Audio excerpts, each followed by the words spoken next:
La démarche que le REVAS vient de faire, c'est tout juste pour apporter son soutien à son Excellence le Président de la République, M. Macky Sall. Vous savez, le REVAS est dans les 14 régions du Sénégal.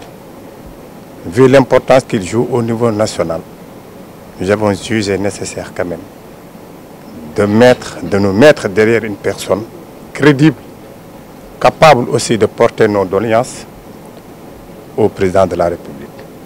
Et nous avons choisi la personne du directeur général, M. Seydina Omar Sylla.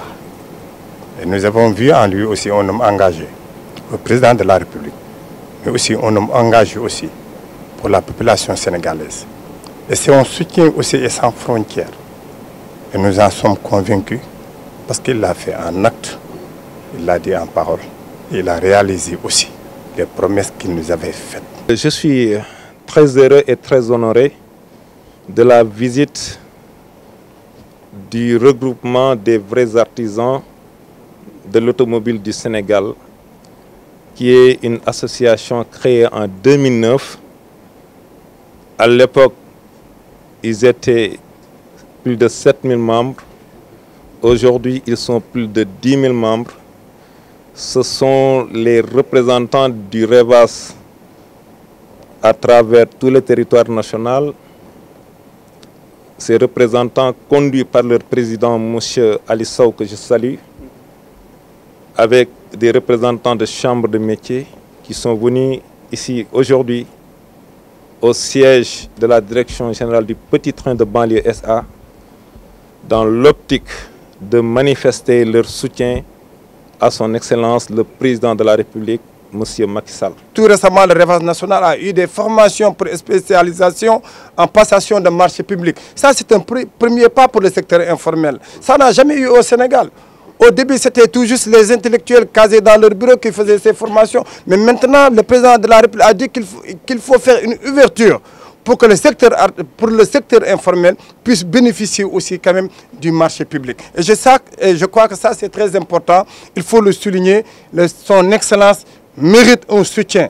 Son Excellence mérite aussi le soutien aussi du secteur de l'artisanat automobile, parce que tant que nous le soutenons, je sais qu'il nous soutiendra. L'effet de masse, quand même, à sa portée.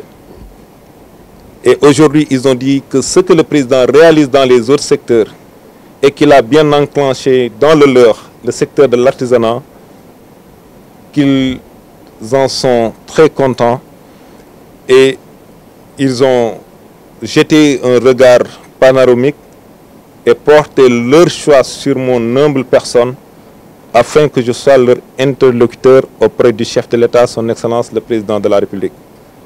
Cette marque de confiance, je ne peux que m'en réjouir.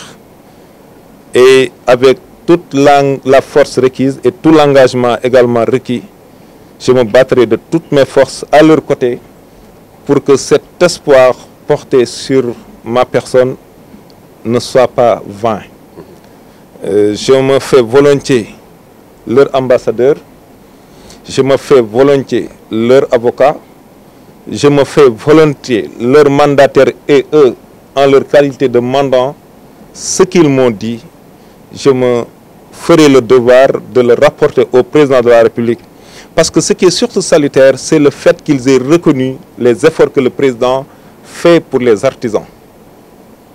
Aujourd'hui, dans le combat de la quête d'un deuxième mandat, ils ont décidé de faire bloc autour de ma personne et d'apporter leur soutien au Président de la République. Ce parrainage aussi, le REVAS national va y participer massivement. Parce que nous avons un nombre qui peut nous permettre quand même de donner plus de confiance à son Excellence le Président de la République. Et nous sommes à 10 000 et quelques membres. Nous voulons faire une fédération. Renforcer aussi nos forces, nos compétences et nos ressources humaines en y invitant toutes les associations qui s'activent dans le milieu de l'automobile.